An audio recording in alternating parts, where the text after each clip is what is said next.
C'est l'heure du journal de l'Afrique. Soyez les bienvenus sur France 24. À la une de ce mardi 7 novembre, le nouveau round de manifestations au Togo. Des milliers de personnes ont défilé à Lomé, la capitale, et à Sokodé, le fief de l'opposition. L'opposition qui demande le départ du président Faure Gnassingbé. Une contestation qui dure depuis 2 mois et demi. On fera le point sur le terrain dans un instant.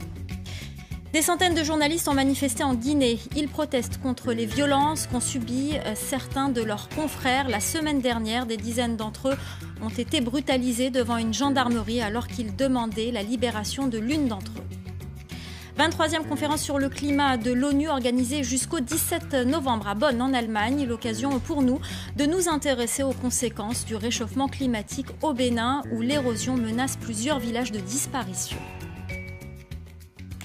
Le coup d'envoi ce mardi de 3 jours de manifestation au Togo. Les militants de la coalition de l'opposition ont repris le chemin de la rue. Dans leur fief à Sokodé, dans le centre du pays, les manifestants ont été réprimés par les forces de l'ordre. Retour sur cette journée avec Clément Bonnereau et nos équipes sur place. Ils sont venus à l'appel de l'opposition. Des milliers de manifestants sont descendus dans les rues de Lomé ce mardi. Ils réclament le départ du président Faure Gnassingbé, dont la famille est au pouvoir depuis presque 50 ans. Nous sommes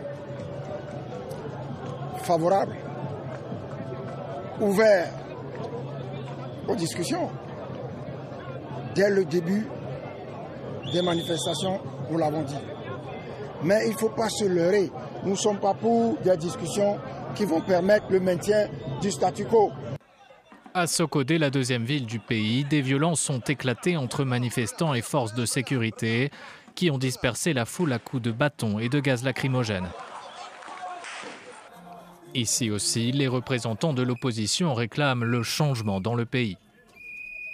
Il faut que nous puissions obtenir le départ de Faure et l'engagement de notre pays dans la démocratie et son enracinement dans l'état de droit. Les premières manifestations antigouvernementales ont débuté en août et se sont depuis étendues à tout le pays.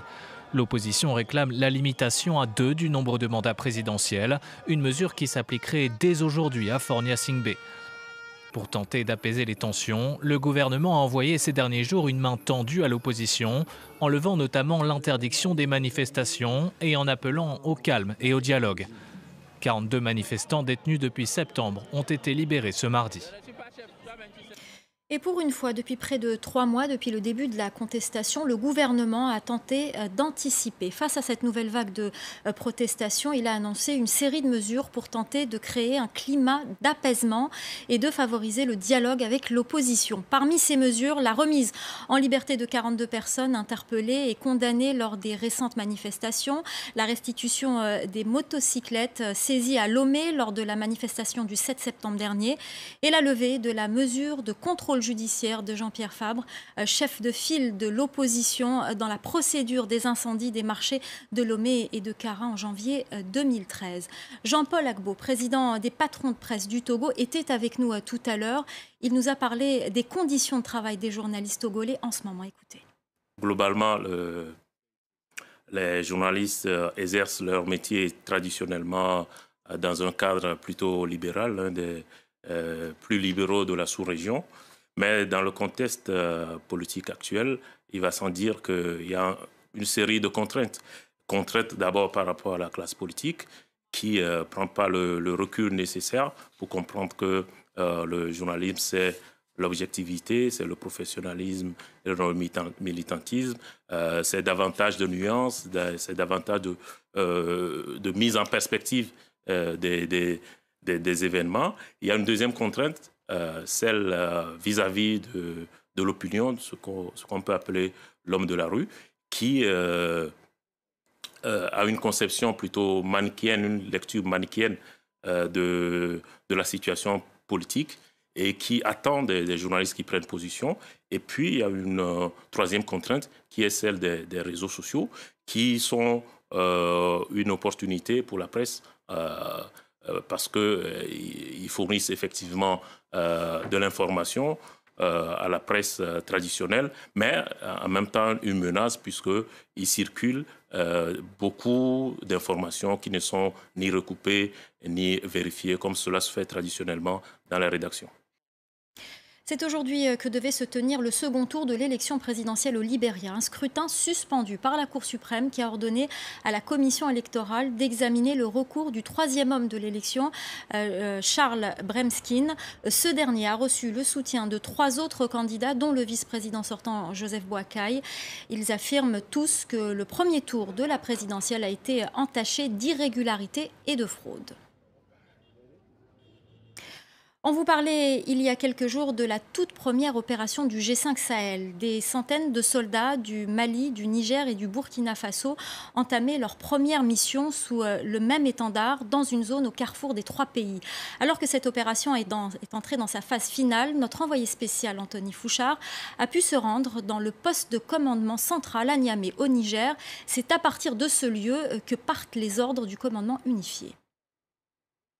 Le poste de commandement du fuseau central du G5 Sahel est encore en chantier. Mais pour la première fois, 3 officiers du Niger, du Mali et du Burkina Faso, assis dans un même bureau, ont pris des décisions en commun impliquant cette nouvelle force armée du G5. L'opération Obi s'est déroulée dans une zone instable et dangereuse à la frontière de ces 3 pays et a permis de souligner les difficultés de faire travailler ensemble autant de soldats sur une zone si vaste, des difficultés essentiellement logistiques. L'un des problèmes, parce qu'en réalité, il n'y a pas seulement que la chaîne logistique, mais c'est également au fur et à mesure arriver à une intégration parfaite de nos différentes forces-là, que nous puissions agir de manière beaucoup plus efficace et beaucoup plus rapidement, bien sûr, pour faire face à groupes armés terroristes et éventuellement certaines bandes armées qui ne manquent pas de se déplacer dans cette zone-là, se livrant à un certain nombre de trafics qui sont peut-être novices à la stabilité de la zone. Cette première opération du G5 Sahel touche bientôt à sa fin. Des frontières ont été franchies d'un côté comme de l'autre et ça, c'est une réussite. Mais il reste encore beaucoup de chemin à parcourir avant que cette nouvelle armée ne puisse évoluer en totale autonomie et ne puisse surtout se passer du soutien des Français de Barkhane, notamment en ce qui concerne le support logistique et aérien.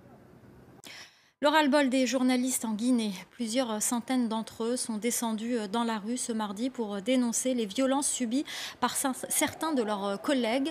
La semaine dernière, des dizaines de journalistes venus demander la libération de l'une d'entre eux ont été brutalisés dans une gendarmerie de Conakry. Ils dénoncent aujourd'hui les tentatives de musellement de la presse privée. Écoutez.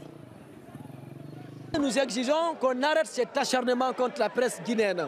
La presse privée n'est pas ennemie de la nation.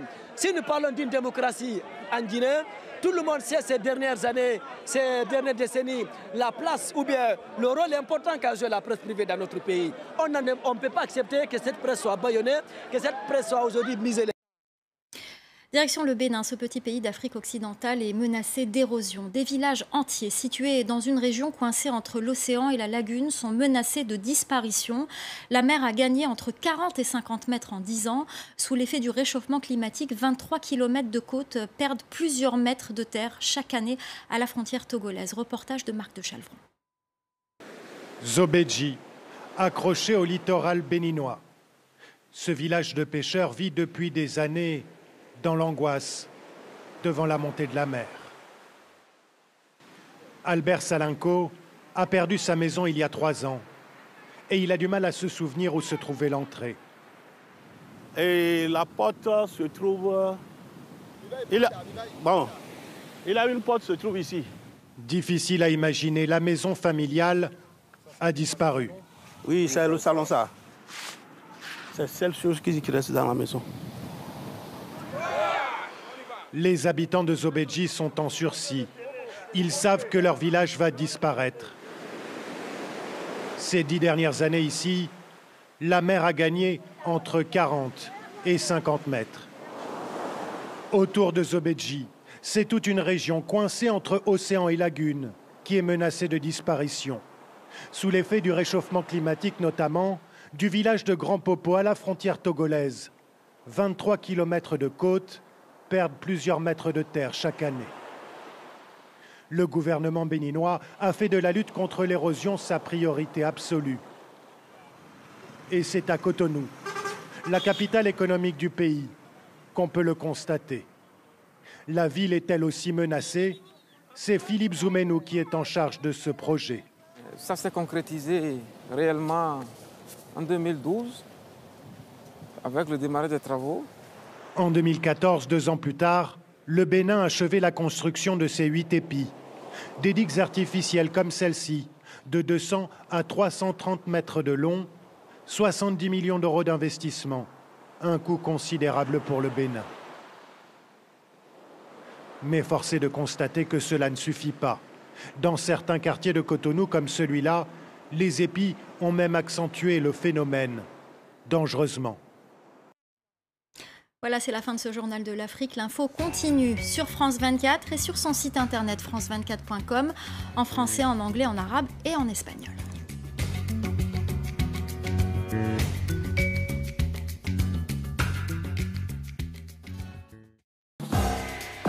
Reporter, présenté par Antoine Cormery. Des villages pillés, des maisons brûlées, des populations torturées et tuées. Un exode forcé vers le Bangladesh voisin. Voilà ce que subit depuis des mois le peuple Rohingya en Birmanie. Se voyant dénier toute forme de citoyenneté par l'État birman, cette minorité attendait beaucoup de l'arrivée au pouvoir d'Aung San Suu Kyi, qui n'a pourtant rien fait pour empêcher ce nettoyage ethnique. Dans un reportage exclusif, France 24 nous emmène à la rencontre de cette ethnie musulmane. Reporter, à voir sur France 24 et sur France24.com.